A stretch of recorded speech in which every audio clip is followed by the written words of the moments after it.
entertainmentbuddha.com.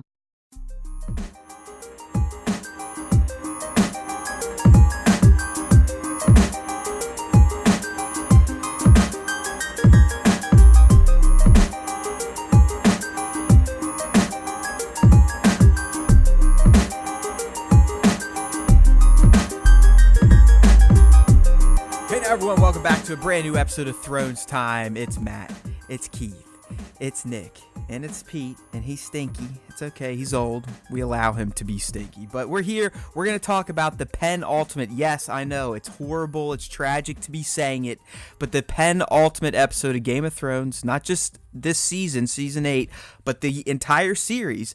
The penultimate episode is aired. I mean, just kind of think about that, guys. It is aired. It is come and gone, and we're here now to talk about it. So, as we always do, post Game of Thrones new episode screening, we're here to rant, rave, bitch, complain, appreciate every now and then what we saw in Game of Thrones Season 8, Episode 5, a.k.a. The Bells. Oh, those bells definitely were not listened to. All right, guys, so as we do, or have been doing, for our episode breakdown and top moment introspective, if you will, we just kind of go around the horn here and give our brief reaction to the episode, what we loved, what we didn't love, and just how it make us feel in the end, or made us feel. And we've been leading with Keith. It's been keeping us lucky, maybe us lucky. I don't know about the show. Because if you go online after shows these days, it's like kind of a riot going on. I shared, I think it was the official trailer with the guys in our Slack chat today. I was just like, if you have time, scroll through the comments. And it's just like a dumpster fire. I truly feel like we have, Star Wars has come to Game of Thrones. Star Wars fandom, at least. But anyways, before we get into all that fun stuff, Keith, let's start out, buddy. How did you feel about the bells? Okay, so it's very much, again, kind of like last week, a tale of two, not necessarily a tale of two episodes, but a tale of two experiences for me. On the one hand, if we were to, and this is actually something that I kind of led with in the email exchange with Nick, if we were looking at this as a standalone episode of Game of Thrones, just kind of like boop, in a vacuum, it would have been fucking incredible. Oh, totally. It was everything as far as like an epic battle perspective. It was everything that I wanted The Long Night to be, and then about 1,000 times more. It was gorgeous. We could fucking see everything that was going on. There were actual stakes, like real people died. I mean, real people died in Winterfell, but like you know, our named characters, and lots of them, lots and lots and lots of them, and we can talk about whether or not that was like the ways that they died were satisfactory or not, but it's beside the point at this moment. Real people died. It had stakes. It had consequences. It was fantastic, and none of it was earned. Like it, and this is something that I've seen again. It's been the consensus. Yeah. It's the consensus, and it's just the result of our truncated last two seasons, where, you know, I have zero problems with Dany's heel turn, but it came and God, what really irritated me the most about it, and I'm sure we'll talk a little bit more about this, but was the fact that, like, in the sort of the episode recap right at the start, there was all this like, oh, a Targaryen at the or a Targaryen alone in the world is a horrible thing. Oh, all of these, like, you know, hints trying to make it seem like they've been foreshadowing Mad Queen Dany for the entirety of the series run, and I don't know, it never felt like they were actually leaning into that when we were, you know, back in seasons 1 through 6. And it just, it felt too much too fast. It's and I know this always makes Nick smile, but I 100%, this is kind of how I feel. When you mentioned it was unearned, like Dany's turn was unearned, 100%. Like what she did was horrific. it made no sense to me whatsoever based on what we've seen shown of her, at least in the show. In the books, now that's all we can hope that George is going to correct that. And if this is the true ending or her ending and how she goes, we'll probably get it a little more of a justified turn. But to me, it's exactly why I hate Revenge of the Sith. Because it fumbles, it stumbles, and it completely shits on the transformation of Anakin Skywalker to Darth Vader. Because in my opinion, again, it does not justify. He does not earn the right to go, yeah, I'm just a bad guy now. I'm going to go fucking slaughter little Padawans, this, that, and the other thing. And to me, it's very similar to what happened with Danny. But we'll get into that because that was clearly a top moment of mine in my weekly piece. I mean, Danny's snap, as I call it. I mean, it was... I think we knew it was coming, as Keith said, and we're all okay with Danny going bad. It just, she literally went from, okay, I'm a little sad, I'm a little alone, I am a Targaryen, I have these tendencies to, I'm going to fucking murder everybody. Kids, babies, it doesn't matter. And it was just, it was odd to me. I mean, it was a visual treat. I'm not going to lie. I guess I'm kind of a psycho.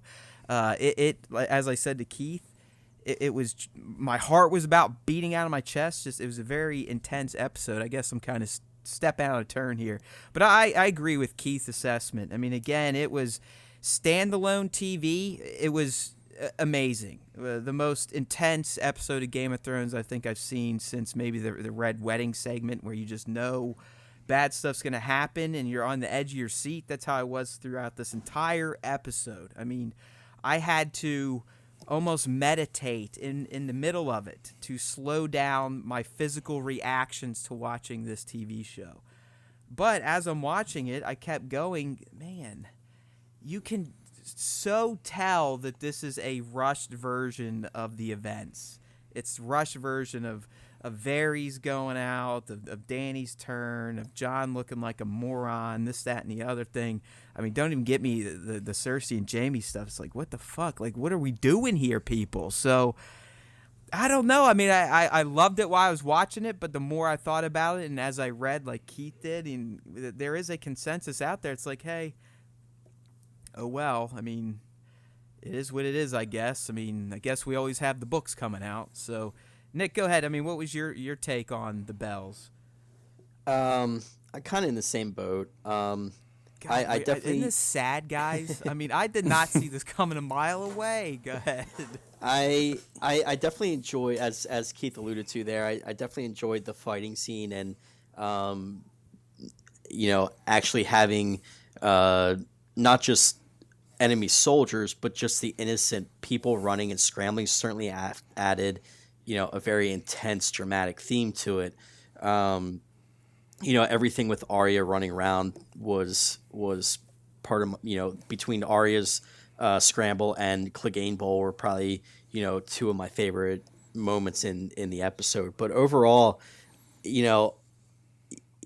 I was a fool. So when they first announced season 6 and 7, or excuse me, season 7 and 8 were going to be short seasons, I was like, okay, that kind of sucks, but probably longer episodes here and there. That'll make up for it. That'll be fine.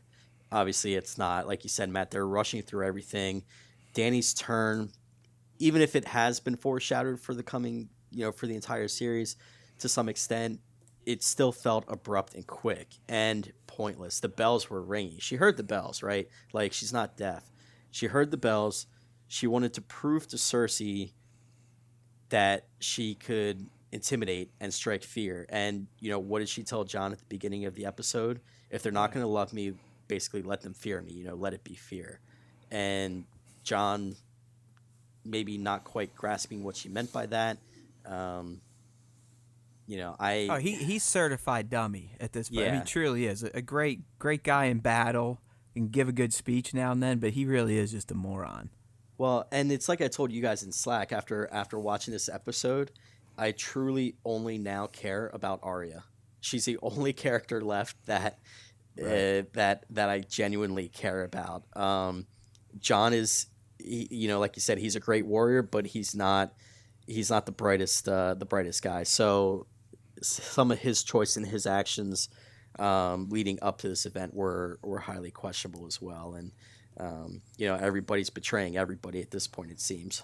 Oh my God! I mean, it was such a spectacle. But in the back of my head the whole time, I'm just going like, oh man. I mean, nah, I don't. This already okay? That way, really? That's how that happened? Oh my! It's just like, please finish the books at this point. There was honestly a point in time where I was going, hey, who gives a shit about the books? I think we've discussed it on this cast. At this point, who Now gives we're a shit begging about for the books? it. And now, literally, I'm going, please finish the books, because while this may be hints of where George was going, 100%, I have to think that he is going to keep the fantasy infused into it, the magic to it, the air of mystery. I mean, now it's just like, it's so ho-hum, and here we go, snap my fingers, this major thing happened, and we're moving on to the next major thing. Before you know it, we're at the end, and there's pretty much only one way it can go. Who knows? There could still be a surprise. I don't know if we're eating the crow we thought we'd be eating last week. Again, the episode was fantastic while you were living through it. I think Keith said it perfectly. In a vacuum, it's magic. But when you kind of bring it back into the full season 8 arc of Game of Thrones and the way the story used to be told compared to how it's been told these past 3 seasons, I think we're all in for a disappointment. I mean, we've said it already. We are disappointed. I think a lot of us are kind of struggling with that fact and actually coming to that realization.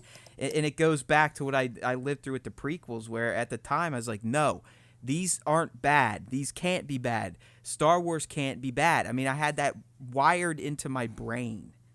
And I think that's what some of us, the Game of Thrones people, are starting to feel now. Like, oh boy, we had such high expectations, and it just seems like everything's kind of just fumbling to a finish here to get everyone on to their next project. So, all right, guys, good stuff there. Let's go ahead and get into the top moments, because these are easily going to generate more discussion and commentary on maybe some of the wonkier things that happened, some of the more suspect things that happened, but just one in particular that kind of stood out to me, just based on the level of game player this guy was. I mean, Varys, in my opinion, and this was the first top moment here, but I mean, he seals his fate way too early with the Jon Snow move, and I guess I don't see a Varys that knows Dany is nuts, but she hasn't quite shown it yet to the point where Jon would buy into Varys pitching this to him. You know what I'm saying, guys? Like, the Varys we know would probably have waited until maybe she did what she did at King's Landing. I mean, maybe he thought that was too late, and that's why he kind of tipped his hand. But, I mean, it was a good moment because obviously it led to other good moments, but it showed, I guess it showed the shit we're talking about with the show and the fast forward. But it was also a stumble, I guess, for one of the greatest game players out there. I think it's like you mentioned there. I think he knew what Dany was about to do, and being a servant of the realm, as he so often put it, he wanted to try and make whatever move he could before she did what she did. Right. Obviously we see him writing scrolls. One of them he ends up burning. The other who one, knows how many of those got out, by the way. right? And that's where I'm curious to see what happened with those. Did any go to Winterfell? I'm sure. Did any go over to Dorne or to the Iron Islands? Where and how many was he able to get out? Did any go to the Citadel perhaps? But I think he had to do what he had to do because obviously he already spoke with Tyrion, in the previous episode about treason, basically saying, oh yeah, she's a queen, but she's not the right choice. So he already gave up his hand to Tyrion at that point because he knew, time was running out. Yeah. He totally had sort of played his hand out just by telling Tyrion. And then, I mean, as far as like, did he wait or did he not wait long enough? I mean, you miss 100% of the shots that you don't take. That was Varys shooting his shot. Unfortunately, it was at dumb as a rock Jon Snow. Yeah, do you think he knew Tyrion would be the one to rat him out? Because that kind of leads into the next moment here where Tyrion sees it, he knows what was said, and he goes right to Dany. And And the main reason I made this a top moment is because it was the only times we really even saw Danny and kind of her emotional state. And at this point, I still don't think she was full on psycho babble nut job. So we got to see that, but I kind of felt bad for her in this moment too. I mean, there was a part of me up until she did what she did after the bell tolled, where I felt bad for Danny, and during her attack, I was like, "Fuck yeah, let's do this shit." Did you guys feel for her in that moment between when she was like, "No, John betrayed me, and you betrayed me, and yes, he did, and he will die for it, but basically it's John's fault." I mean, did you feel for her, or are you like whatever at this point with Danny? Very like, oh my God, you would make this about you.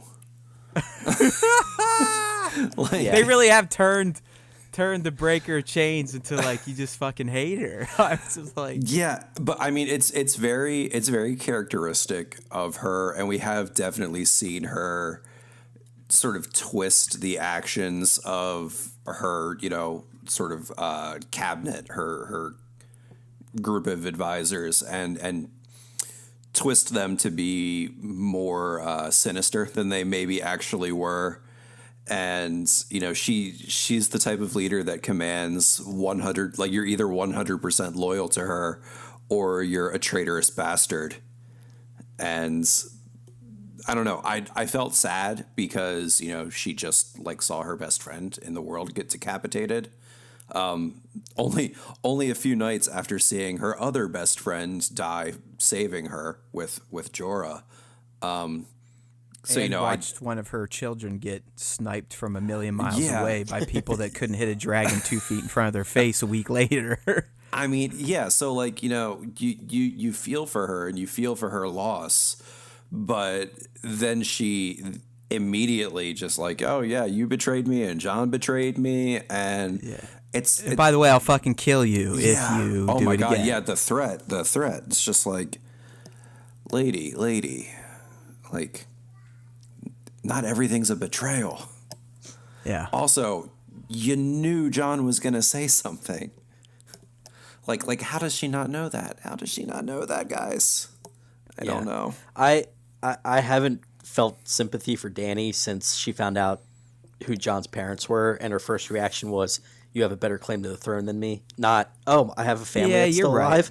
You know what I mean? Like, that was probably the point where I was like, all right, Danny's going to turn, and I'm not gonna feel for her anymore. I mean, obviously when Jorah and Missandei died, I like them as characters, and I know how important they are to Danny in that sense. But as far as Danny as a ruler, as a person, it's been a couple episodes since I felt any sympathy towards her if things going poorly. I mean, honestly, guys, I think I'm at a point now where I don't think I will emotionally react to anyone dying at this point anymore. I mean, Arya and Ghost, those are the two that will kill me if they. I think Ghost. Ghost has been written off the show with Tormund and the rest. I mean, you never know. I mean, maybe the Night King could come back, but I feel like we've seen the last of a lot of these people. Yeah. And it's really, okay, who's left to die? Danny and Jon, basically. Arya, Bran, Sansa. Yeah. So, I don't know. I mean, yeah, it's just, I don't know. It's kind of get depressing here just talking about it. I thought this would be exciting, but it's just making me more sad. I mean, she burned how many thousands of people? I mean, how? Right. Oh, she's fucking horrible. We're getting there. Don't worry. Like, I got a lot to say about her because I don't blame it all on her. I blame it on D&D as they've been that's their name, I guess, within the community here. D&D. I was like, what the fuck is D&D? And then I put it together. I was like, hey, I'm stupid. All right, so next moment, Varys, obviously he gets barbecued for his crimes against the queen. But I think more importantly was Jon's look during this moment. I mean, you know that he knows that what he is going along with is wrong. But it's Jon Snow. Like, for some reason in this case, he's complicit in her madness, and you start to wonder, like, what happened to Jon Snow now? I mean, is it the power of the pea? I mean, what happened to the guy here? He went from arguably the show's most interesting character to the least interesting character. Yeah, yeah, that's what yeah. I'm getting at. It's just like, I mean, he's just as I said, you know that he knows what's going on is wrong, and you know deep down that he knows that Danny probably shouldn't be ruling here. In any other Jon Snow, any other season, Jon Snow would have acted. I don't know. It's just like she's got a spell on him or something. He really has become kind of like a dummy, like adult. Like, do this, do that. Don't question anything. I'm the queen. And to me, that's just out of character, Jon Snow.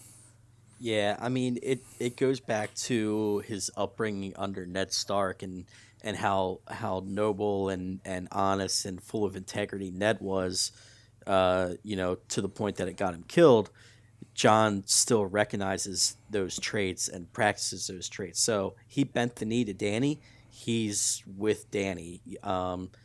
Even when they were at the Dragon Pit and Tyrion was like, "Why couldn't you lie to Cersei and just tell her you were gonna bend the knee, not actually do it?" And he's like, you know, if our words are just lies, then they become meaningless. They don't have any power behind them. So, you know, as as much as it pains us to watch John continually do this, that's his character. That's who he is.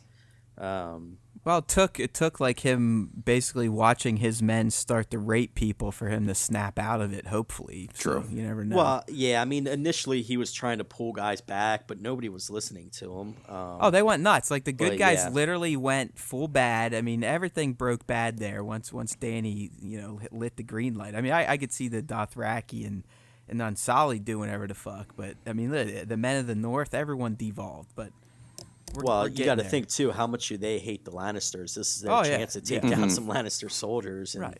Plus, yeah, warriors tend to be full of testosterone and nutty anyway, so you get a little bloodlust going on. You never know what's going to happen. All right, so speaking of our buddy Moron John, I mean, he reveals finally, I mean, we kind of saw the writing on the wall. He's definitely not into incest. And this is pretty much the green light or whatever Danny needed to hear to allow her to fully descend into her madness. But in my opinion, still not to the point to where it justifies what she did after the bell tolls. As I keep saying, we will get there. But John just kind of lets her know, like, hey, no more kissy. You're my queen, but I'm definitely not into you anymore. And that Danny kind of takes that a little personally. Yeah. I have very little to say about their relationship, mostly because John has just, ever since he found out who he actually is, he's become so one note that I don't want it. I don't want it. Yeah, it's I love you. You are my queen. I do not want the Iron Throne. Brood, I don't want it. brood. I'm like, dude. Dude, you were more interesting when you were just a broody teenager in season 1. Yeah. Like we said, he's just kind of bummed me out all around, little John here. But, well, we'll see. I mean, he can still complete his arc, even though I think he's dead, too, at this point. I mean, I think they're both dead at this point.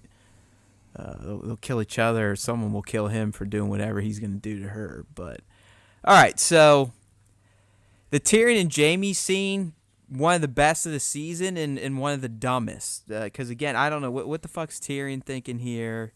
What's the point of releasing Jaime? What the fuck's Jaime doing going back? I mean, he legitimately, guys, we found out he wasn't going to fulfill any prophecies. Prophecies mean nothing anymore in the show. He literally was going back to just be with his lady love, his sister. And Tyrion, again, risked himself to allow his brother, an enemy now, again, to free the biggest enemy of Danny for some odd reason so they could just go live out their days, or in his mind, they could maybe ring the bell and stop some of the bloodshed. But I don't know. I love the scene between the two. I thought it was fantastic, one of the best of the season. But the point of it and Tyrion's decisions, again, I'm just going like, what the fuck for? Why? Yeah, so one thing I will say, and it's been mentioned previously too, going back to the Valonqar theory or prophecy, that was never mentioned in the show. So I know we want it to be, and we've talked about it a lot, but that's strictly a book prophecy. So the fact that it wasn't answered fully in the show, I'm not overly upset about. Had they mentioned it and then kind of cast it aside, then I'd be like, okay, that was weird. But But you're don't right, Matt. they open with it? Season 4, they open with her getting the prophecy told to her. But that part of the prophecy is excluded. There's the one where someone who's younger and prettier comes along, that her children will die. I guess at this point, but- if you're even going to include that, you might as well Right. pay What off I'm saying on the is full they prophecy. physically remove that portion of the prophecy that's in the books from the TV show. So, but going At this back point, to the scene they itself, physically Matt, like, removed the soul of the books from the TV show too. well, so that's a fair argument as well. Going back to the scene, I while I was watching it, I was kind of in the same boat, man. I was like, this is a really great scene. Those two, whenever they're together, always have great scenes. But I was kind of at first like, yeah, why is Tyrion doing this? Like, it's basically just sealing his fate with Dany. But I think he also has read the writing on the wall that Dany is probably going to lose her mind and potentially burn the city to ashes, which she did.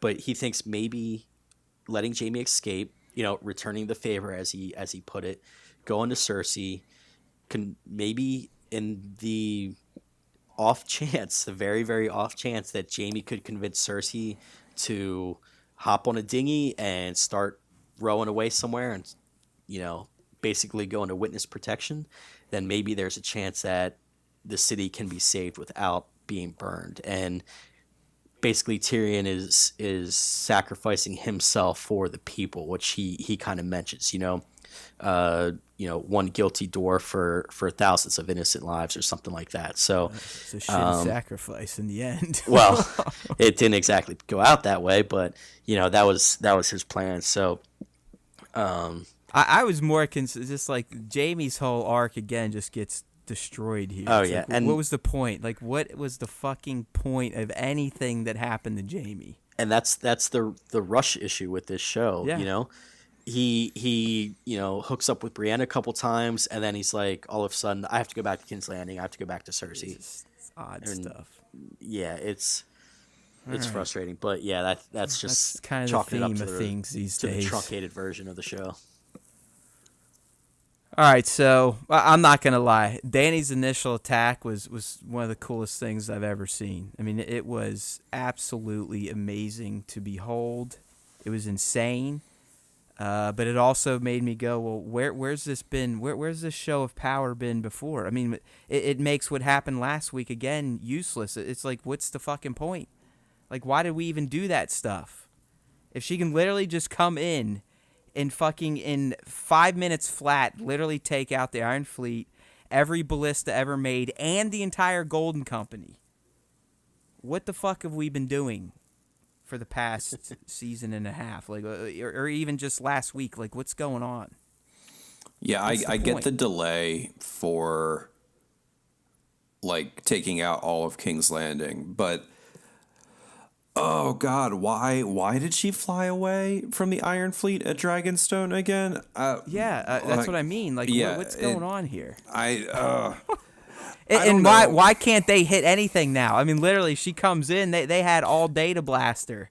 yeah, Nothing. yeah. And to be fair, the Lannister army had Aaron Rodgers, who's one of the greatest accurate throwers Yeah, exactly. of missiles and projectiles in the world. So And he literally couldn't hit it right in front of his face.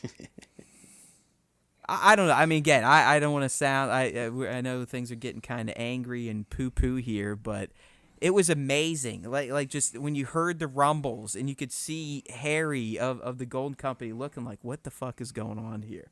Everyone's just going like, what the fuck's going on here? We, the viewers, we know what's going on. But I still didn't. I mean, then she just blows out of the gate. Literally, Dana just goes, I win. Within the first 5 minutes, I win. I won it by myself. Yeah. There was no point for anyone else but her. She literally won the battle by herself, which leads into the next top moment. I mean, everyone knew they were so fucked after her display of raw power. There was hardly any sword play. I mean, there was the charge to get in, and then the Lannister forces met with Jon in the North and the Dothraki and the Unsullied, and the Lannisters were just like, fuck this. Like, we saw literally what one person just did. We quit. And then that's when the bells started to ring. And the reason I love this moment is because it was meant now to bolster how horrific the next moment it was, and that's Dany's snap. So, guys, did you like that kind of the focus on the surrender? Everything kind of calmed down. I mean, Dany flexed her muscles. She got the job done. The battle was won. And we kind of had this, oh, hey, what's going to happen moment? Or was it just more wasted exposition because you knew it was going to go down anyways? No, I thought the ebb and the flow of the action, and really this is something that kind of like really struck me as being really good about the episode overall. I love this moment. The ebb and the flow of how it was paced. We would have like you said like 5-7 minutes of her just wrecking shit, and then we had this really kind of quiet but still really tense moment because you have all of those shots of Tyrion just staring at the bell tower, and we're wondering like what's going to happen next, and then the bells finally ring and you're like, okay, like is this gonna play out peacefully? And that's honestly for like the briefest of full moments I thought that we were gonna get her just kind of taking the city peacefully, but then we didn't. Yeah, so I mean that's kind of the next moment. Dany's snap, as I call it here. I mean, she goes ham, and I didn't see it coming a mile away. If anything, I kept seeing her eyeing the Red Keep, and I'm like, all right, she's gonna do it. She's going right for Cersei, and even that made sense to me. I was like, it seems pointless, but it made sense. She wants to take her out. She's the one that has affronted her and taunted her last week. But dude, when she just started wasting the city in the peasants and the kids and the women, I just went like, what the fuck? Like, what the fuck happened to this lady? How is this even real? We get it. We all understand she has the tendencies to go mad. I mean, it's in her blood, the incest, whatever you want to call it. I just don't know how she goes from being sad about losing advisors and a dragon to, you know what, I pretty much won, and now I'm just going to murder everybody. Even though it makes no sense based on how I've been showcased throughout the series. Yes, I've had hints of kind of being getting a little salty when people cross me, but that's the key word. When people cross her, yes, she will let her power show. But what the fuck did these little kids and women and children ever do to her? Like, I don't... This is one of those deals where, again, the fast forward comes in and kind of fucks this heel turn, which should have been justified, and it does make sense in the big picture. But, guys, I was just like, wow. Are they just doing this so they can justify her death and people aren't going to rage because, the pretty queen finally, got taken down? It seemed... way out of character, even for someone that is going through a dive into madness. I don't know. I saw somewhere, I think it was a friend had tweeted or posted on Facebook or something somewhere that it was almost like a PTSD style flashback where she's, staring at the Red Keep and is constantly looking at that. And it's just like, for me, I could sort of picture her reliving watching Missandei get beheaded by the Mountain, and then just snapping and lashing out at whoever was closest. Whoever was closest this time just happening to be the entire population of King's Landing, and they had the misfortune of her already riding Drogon this time. She couldn't walk away. She was on the back of her giant death tank with wings. Yeah, I think she was also very much trying to prove a point to Cersei, because she didn't go to once she destroyed the Scorpions and the armies threw down their swords, she didn't go to the Red Keep right away. No, she just started killing innocent people. She started from the back and worked her way front. Mm-hmm. And was she saying, look, Cersei I'm more fucked up than you are? I mean, it made no sense to me. Like, what did she achieve in doing that? Yeah, that's the questionable part. Good point. The as you mentioned, the quick heel turn is just all of a sudden she just snaps and switches gears. Um, What, do you want to know how the showrunners justified it? Did you guys watch the inside, the whatever after the episode? yeah, They literally said, "Oh, you know, she saw the Red Keep and realized that was the 300 years of her family ancestry, and that just kind of got her mad." It's like, Sure, that sounds like a great explanation. what? I would have These are the believed guys them. writing the fucking show. I would have liked their explanation better if they were like, "Oh, Bran worked into her and decided to do it." Like, I'm not making it up. They literally said, like, Yeah. her just seeing like the castle that her family built for some reason, that was enough to make her tear it all down. Maybe it's the castle that drives Targaryens mad. Yeah, Oh. they didn't like the color in the first place or something. I don't know. It was just like it was an awesome spectacle to see. As horrible as that sounds, I mean, it was just, I was just going the whole time like, Jesus Christ, you got to be kidding me! Like, what? Like, where's this coming from? I could totally see if she just made a beeline right for the castle and nuked it, or flew in and made sure to torch Cersei and was like, "Yeah, I got you, bitch." Okay. I could see even losing your constraint for that, but I mean, she literally went nuts, as Nick said. She started raising in a detailed pattern, left to right, front to back, until she got to the castle, and then she basically blew that thing to fucking hell. I mean, she was there to murder everybody, even her own forces at one point in time. I mean, she just didn't give a fuck.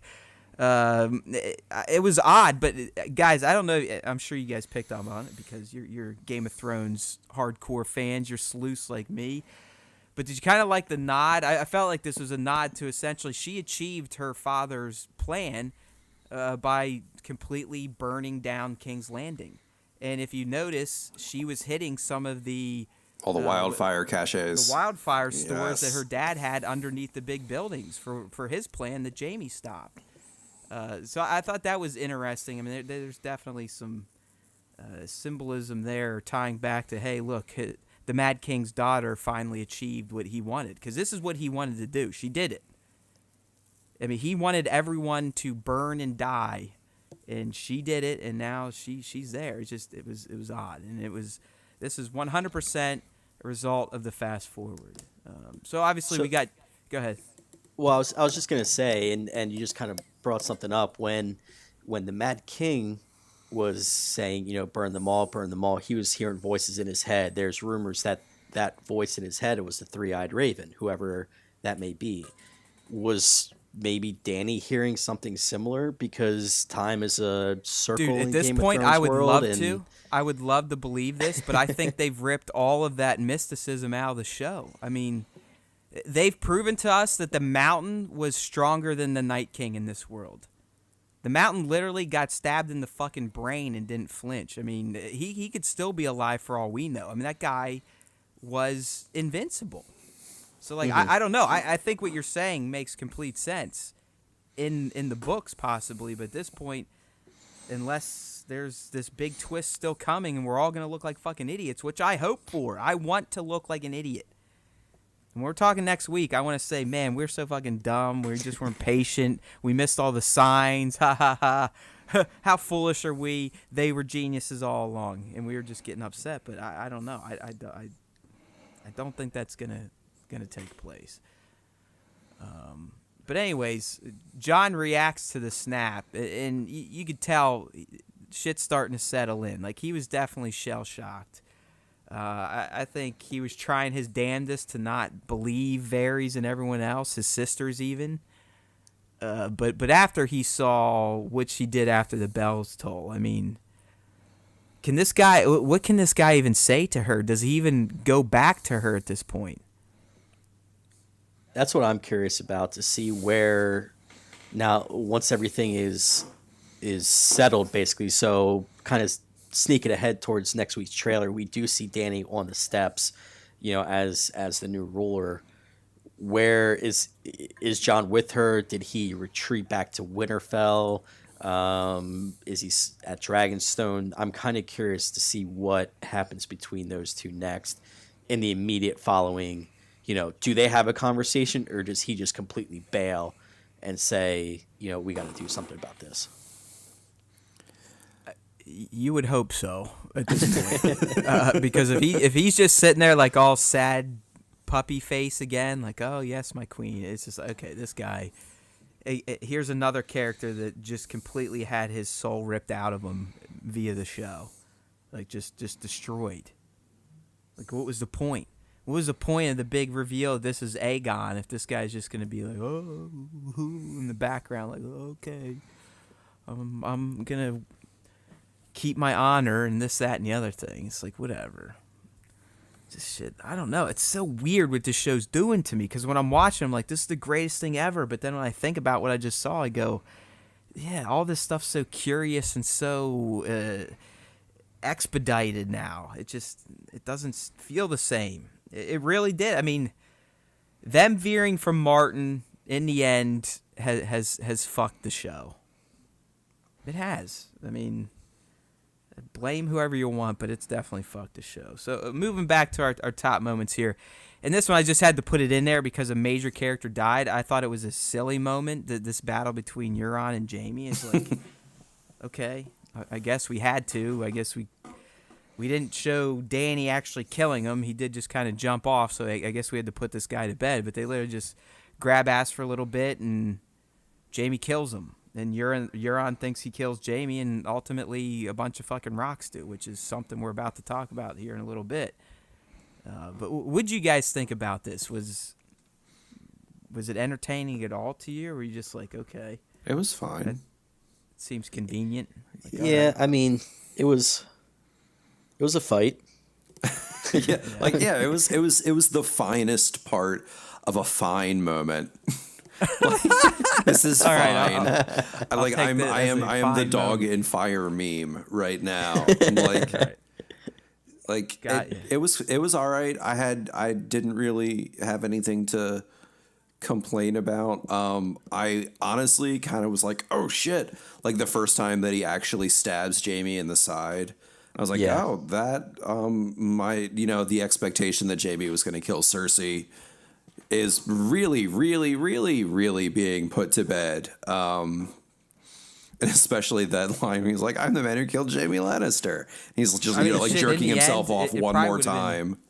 It probably would have been better if Euron just ended up killing him, because the way Jaime and Cersei goes out, to me, it's a fucking tragedy. Not literally the way they went out. It's a joke. It's like, you fucking kidding me? This is how one of the most vile fucks in the entire series goes out. Are you serious? All right. Anyways, so yeah, I mean, they slap are we each other around. are we diving into Cersei and Jaime, or are we holding off on that okay. We'll stick with our chronological All right. order here, and we'll go to it. And this was a great moment, and the Hound and Arya, for some odd reason, they're in there. They get in there, and the Hound, I guess, feels the need to take on his brother, even though when the fucking world is literally falling down around them. Didn't really make much point outside of let's get on to the Clegane Bowl, just some fan service. But really, the key point of this exchange between Hound and Arya is at the end, when for the first time ever, she actually refers to him as Sandor. So it was a good moment. It was interesting. I see a lot of people going like, oh my God, how could they do that to Arya? How could they make her, like, she's just such a strong assassin, and now she's just going to turn and run? And I didn't really take umbrage with that at all. Like I said, to me, the key point of this scene was the goodbye. Yeah, I'm in the same boat. I was actually just talking to a friend earlier today and told him how Arya is my favorite character, and he couldn't understand why, because we spent all that time with her with the faceless men in her training. She becomes this assassin with the faces, and the Battle of Winterfell, we see her running away from something, and then here we see her running away from killing Cersei that she's talked about doing for so long. But that scene with the Hound, she realizes what her future could be if she keeps going on the path that she's on. Let's not forget, do you guys remember how the Mountain and the Hound first started hating each other? The Hound stole the Mountain's, was just playing with the Mountain's toy. The Mountain didn't like that, shoved his face in fire, and then that's it. And then the rest of their lives have been devoted to eventually joining back up and having this all-out battle because of a toy. Like, it's so crazy to think about. That's what this has led up to. But I do, we do see the Hound say to Arya, if you come past, basically, if you come past this point, you're gonna die. And maybe he didn't mean right then and there in that scene, in that moment, but more so in I guess, a metaphorical sense that your path of vengeance is gonna lead to your death. Oh yeah, I think it was both of that. He's like, yo, if you come with me, you're definitely fucking dead here. No one's. I mean, the getting whole out of place this was situation. collapsing anyway. Yeah. So I mean, No, he's like, no one's getting out of this fucking scenario. So just run away. But I mean, that does lead to Clegane Bowl, and like I said, it was fun. I yelled it out when it happened, but in the end, it was utterly pointless. I mean, it was stupid. The best part of Clegane Bowl was watching Cersei scurry past him like, don't mind me, guys, I'm out. Like, fuck, you two do whatever you got to do. I loved watching the Mountain just dispatch a Qyburn when Qyburn got in between him and his brother. That was glorious. But it's like, I mean, the Mountain literally, I said it earlier, I mean, he's the strongest guy in fucking Westeros. I mean, he's more invincible than the dragons. It's like, what are we talking about? Like, what the fuck was that guy? And ultimately, what was the point of their fight outside of to tumble into fire? And there you go. Poetic justice for the Hound. Yeah, I got that. I mean, yeah, the Hound died, killed his brother with fire, and died himself with fire. But it just seems silly. It's like, what's the point of this outside of to say we did Clegane Bowl? It was one of the most gorgeous shots in the entire episode, possibly the entire season, when the Mountain is standing there with Clegane's sword stuck in him, and Clegane's looking up, and we see the sun kind of silhouette the Mountain's face. Like, the lighting and cinematography in this episode, I thought was just fantastic overall. Yeah. But then there's when they first draw their swords and are about to fight, you see Drogon fly over with, shooting fire out of his mouth. So, like, that was just. Don't get me wrong, I really can't wait cool. to watch this episode again. I mean, last week's episode, it took me all the way to Saturday to rewatch it because I just didn't give a shit. And even when I rewatched it, I like half-ass watched it. This one, I am fully intrigued to just soak in the details because my first viewing, while I am dedicated to it, I'm taking notes and shit, and I'm not just completely immersed in the experience. So I'm looking forward to that. And you are right. I mean, I saw some people accusing the fight in particular between the Cleganes as being very Zack Snyder-ish or 300 looking, and who cares? I mean, what they pulled off here from a cinematography standpoint was amazing. Like, this is what that Miguel guy or whatever the fuck his name does. Like, this is why they bring him in to do the battles. This is what the Battle of Winterfell should have looked like. Right. That was insane. Like, as Keith said, you could see everything. It was gory as fuck. I mean, so many heads were getting chopped off. The flesh melting off of people. It was nuts. Also, you got this. Oh, sorry. It just, the episode as a whole, when you really kind of got past the glitz and the glamour and the explosions, you're still left going, damn it. Something just doesn't feel right. Something doesn't feel right. Yeah. Getting one last reminder that the Hound is one of the best fucking swordsmen in all of the Seven Kingdoms was really nice.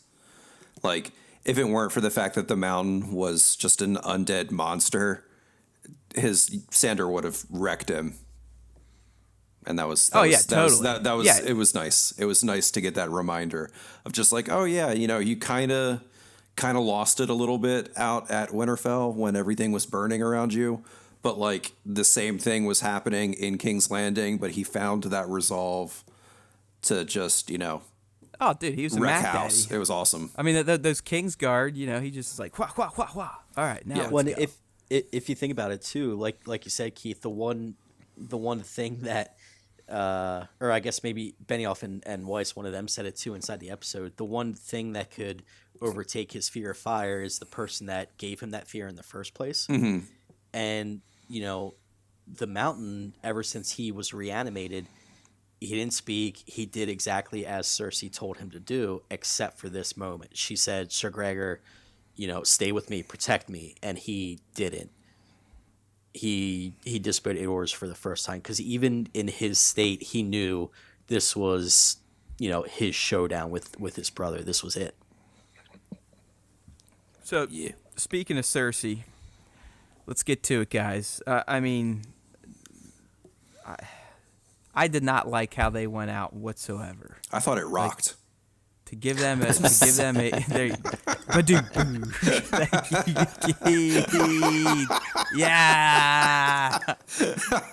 Oh my God, I feel like we should just end it right now.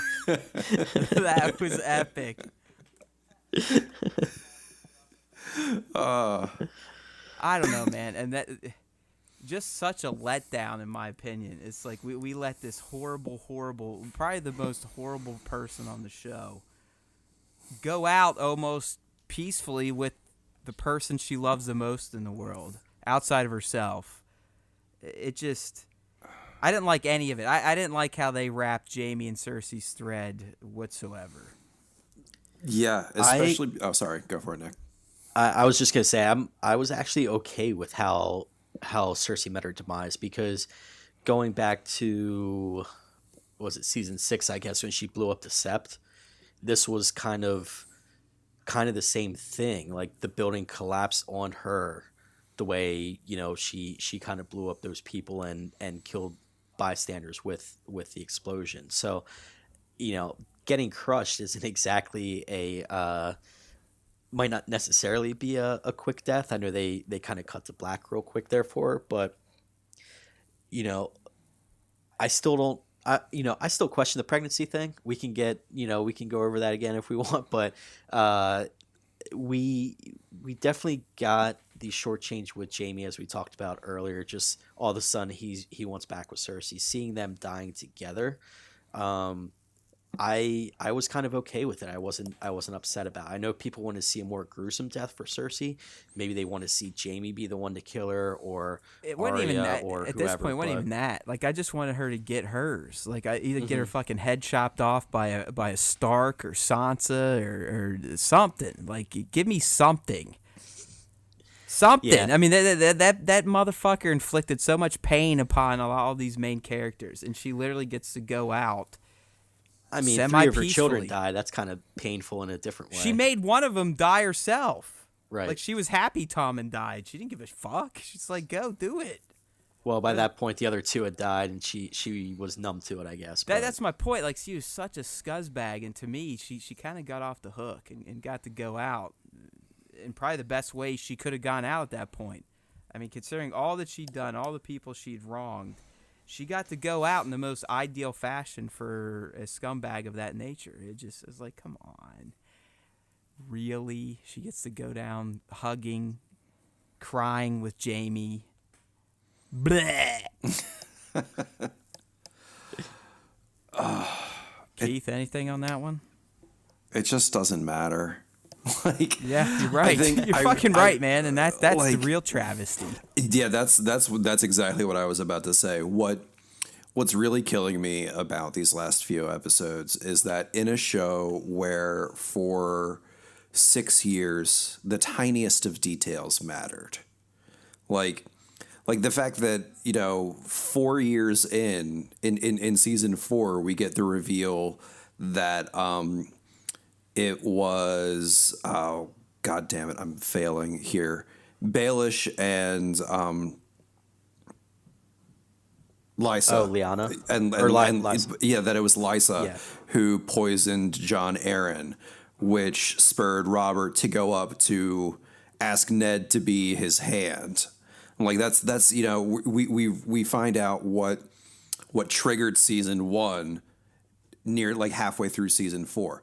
In a show where, you know, the tiniest of details matters, we're just gonna let Cersei off the hook like this. Like, we're not gonna do anything with the pregnancy. We're not gonna do anything with the prophecy. We're not gonna do anything with anything.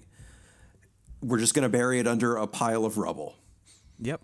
And that's how I feel. It's an apt metaphor for what's happening to the show. We're just getting buried under a pile of rubble.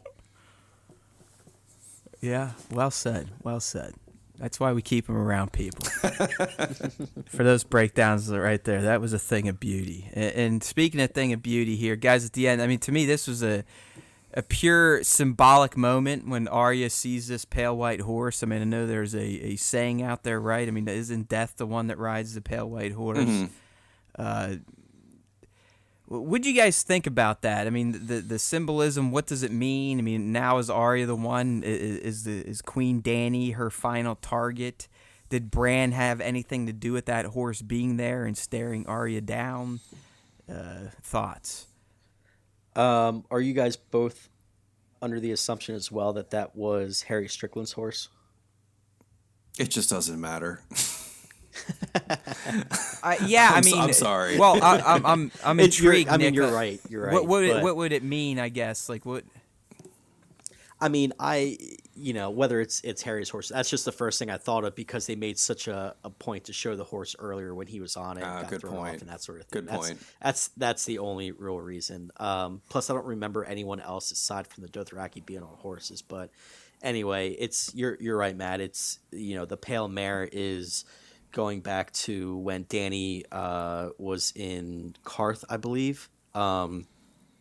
There was the masked woman who came up to her, kind of told her kind of a riddle prophecy type thing that talked about the Pale Mare, which in Marine was another word for dysentery, which is something I learned very much from the Oregon Trail back in my elementary school days.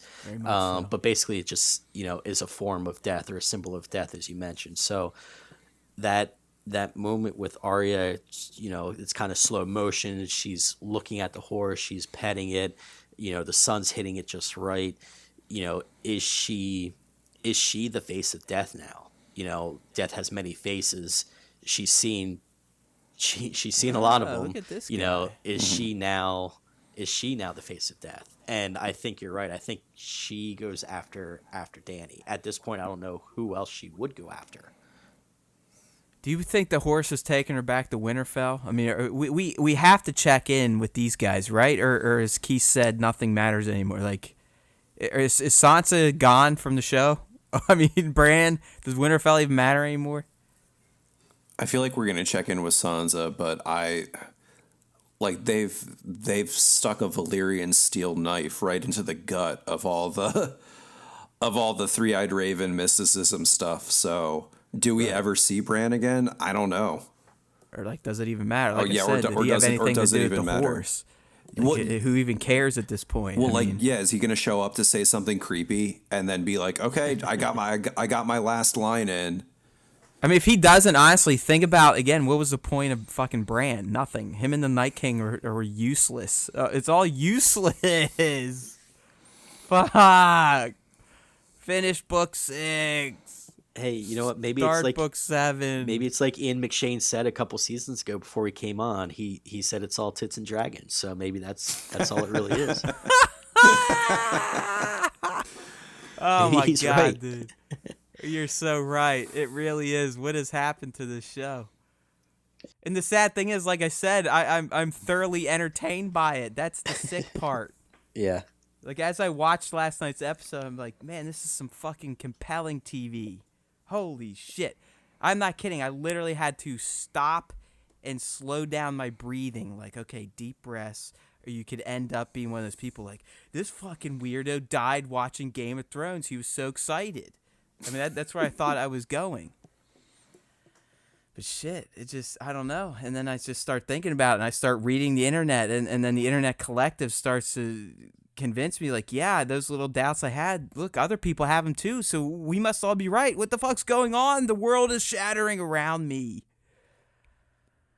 Anyways, guys, we're down to one more little episode. I don't care if they say it's the longest ever. It's still going to be a little episode. These shortened seasons are a travesty, as we had predicted and lamented. It has come to fruition. It's definitely fucked the show.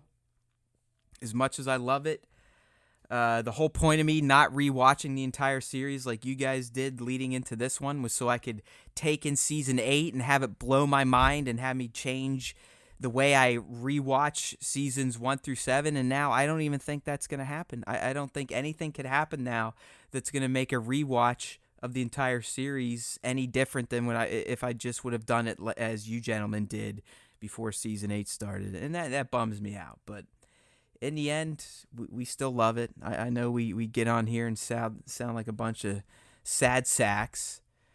But, sometimes when you have something you love, even fictional, and you have expectations, and when those expectations aren't met, it can kind of sour things for you. And then in this day and age, with the internet, social media, we can now piss in everyone's Cheerios instead of just being sad ourselves. And that's the beauty of 21st century society, my friends. So until next time, the final time, Sandor, thank you.